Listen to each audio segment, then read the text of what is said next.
Before the break, our brother here, he asked a question about the engagement of Muslims in protests. And so he was asking, what is the position on engaging in protests? What we know first of all is that the Prophet ﷺ tells us that if we see something wrong, that we try and change it with our hands, that we try and do something about it. You know, again, going back to the kind of culture that we live in today, what we're seeing is somebody may have had an accident, or there may be a fight, somebody's being harmed and injured. Instead of people helping, people take out their phones and they start videoing the situation. That's what happens. They don't help. The person's dying in their car, there's an accident, a child's been harmed, or something's happened. Instead of going to help, people are taking videos and posting it on Facebook and putting it on YouTube.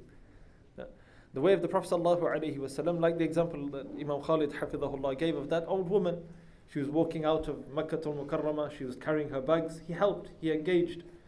And so first we try, as we mentioned, Islam as a practical religion, it's about helping.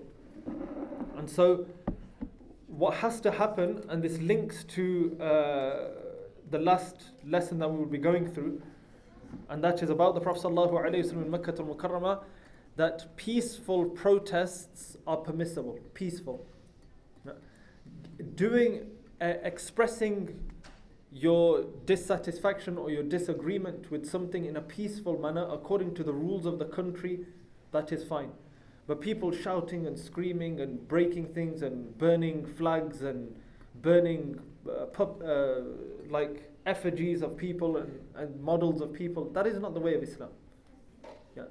Peaceful protest, where people come out onto the streets, maybe holding boards that say, you know, we don't agree with this, those kind of things. But really that should be as a last resort. Before we do that what we should do is we should try and engage. You know, we should have dialogue, we should communicate, we should work together. One of the biggest problems with Muslims is lack of unity.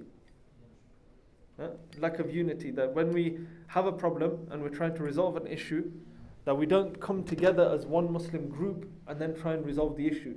You know, they say you're from this group and you're from this group and I'm from this group, I won't work with you, and we don't work together. That's a problem. So peaceful protest with respect, without breaking property, without shouting, screaming and, you know, inappropriate behavior, that is fine, it's allowed. But there should be other things, other steps that are taken first before that happens. And this is what's part of that is Muslims should have good relations with people of influence. If we look at the seerah of the Prophet ﷺ when he was giving da'wah, that the Prophet ﷺ would specifically target influential people. People with influence. This is why if you look, Abu Jahl, Abu Sufyan radiallahu anhu becomes a Muslim later, but the Prophet ﷺ targeted these people because he knows that if he can bring them close to Islam, even if they don't become Muslims, even if they have a better understanding of Islam, then because they have power, that they can make things easier for the Muslims. So now, right now, when things are good, when we don't have problems, we should not be people as Muslims, we only go to rulers and leaders and counselors and people with influence when things are bad. We go to complain. What do we do when things are good? Do we say thank you? Do we invite them to our community? Do we involve them in things? So when things are good and there isn't a problem, create good relations with them. Thank them. Say, you know, we appreciate, you know, you let us set up a masjid. Come to the masjid. You know, we have an event. We want you to come. Give them food. You know, visit them. Create a good relationship with them. So then when things are bad, they now know you.